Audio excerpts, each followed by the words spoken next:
Coucou, alors donc me revoilà pour une nouvelle capsule de Délivre-moi pour nos chroniques littéralement vôtres. Alors j'espère que vous avez passé une super belle journée. Comme vous voyez, il fait encore très beau. Donc j'espère que vous profitez de votre journée et des quelques jours d'été qui nous restent parce que là on est dans la frénésie du retour à l'école. Alors donc nous les mamans, les papas, nous courons comme des poules sans tête. Alors donc encore une fois, avant de commencer, j'aimerais prendre le temps de remercier toutes les personnes qui viennent se joindre à mes capsules littéraires. C'est toujours apprécié. Et même vos coucous, je les reçois, que ce soit par texte, que ce soit vocalement, que ce soit par tout simplement un petit coucou. C'est super, super, super apprécié. Alors donc, comme mentionné, hier, j'ai terminé ce livre-là. C'était ça ou mourir de Tennyson Aurélien. Alors donc, c'est un livre que quelqu'un m'avait proposé, qui me disait que oui, récemment, Monsieur Aurélien était passé dans les nouvelles, dans une plateforme. Je ne sais pas si c'était Tout le monde en parle, en tout cas sur une plateforme où est-ce qu'il parlait de ce livre. Alors, je me suis empressée. J'ai été acheter le livre parce que je ne pouvais pas attendre qu'il soit disponible à la bibliothèque parce que ce que je crois comprendre, c'est que présentement, beaucoup de personnes sont en train de le lire présentement. Alors donc, c'est un livre que je vous conseille de lire, surtout pour les enjeux au niveau de l'immigration. Vous savez, on l'entend souvent, qui paye pour eux, pourquoi qu'on les accepte encore.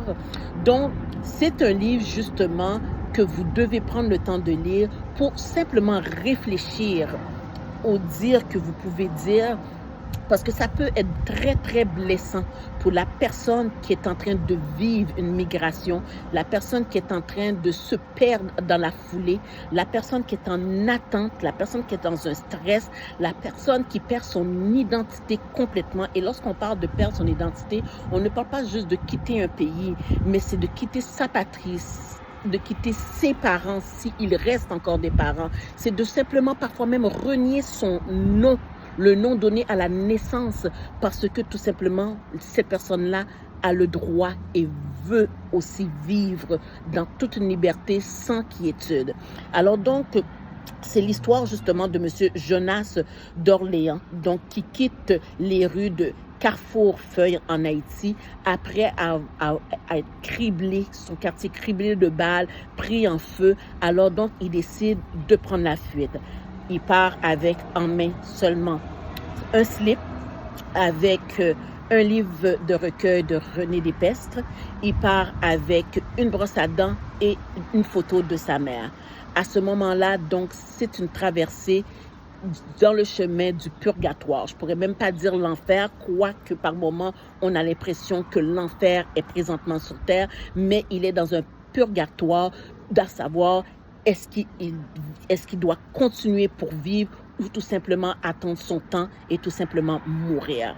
Alors donc, c'est une histoire qui fait réfléchir, c'est une histoire par moment qui nous brise le cœur, une histoire même que par moment, la colère monte en nous parce qu'on réalise comme moi présentement, j'habite quand même dans une province où est-ce que beaucoup de ressources sont offertes et ces personnes-là, malgré qu'ils viennent, qu'ils atterrissent, que de façon illégale ou pas, doivent rentrer dans un système où encore la quiétude est encore de mise.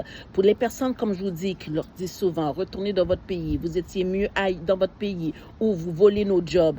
Non, il faut prendre le temps de lire pour finalement comprendre c'est quoi la détresse de ces personnes-là qui ne sont pas des bétails, qui ne sont pas des bêtes, qui ne sont pas des croque-morts, qui ne sont pas qui sont tout simplement des humains qui ont le droit de vivre avec une quiétude, qu'ils ont le droit de pouvoir travailler, pour pouvoir payer leur dû, pour pouvoir avoir une fierté, pour pouvoir être capable de simplement dire son nom sans être obligé d'avoir une honte de la provenance ou tout simplement de ne pas mentir sur son identité, tout simplement pour avoir le droit de vivre. Alors donc, je vous conseille ce livre-là parce que pour de vrai, c'est un coup de cœur, mon coup de cœur de 2026. Je sais que l'année n'est pas encore finie, mais c'est mon premier coup de cœur de cette année. Alors donc, je vous souhaite une bonne soirée. Donc, si vous avez acheté le livre, ou si vous l'avez emprunté à la bibliothèque, bonne lecture. On pourra en discuter encore et encore parce que ça fait partie de l'actualité d'aujourd'hui. C'est une autofiction parce que j'ai bien compris que bon, c'est des personnes qui ont raconté leur histoire et finalement, voilà qu'est-ce qui en est sorti. C'était ça ou mourir. Alors donc, sur ce, je continue ma soirée. Sur ce, je vous souhaite de passer une très belle soirée. Merci de toujours continuer à tout simplement partager ma page, à aimer ma page et surtout à me donner vos commentaires ou simplement des suggestions.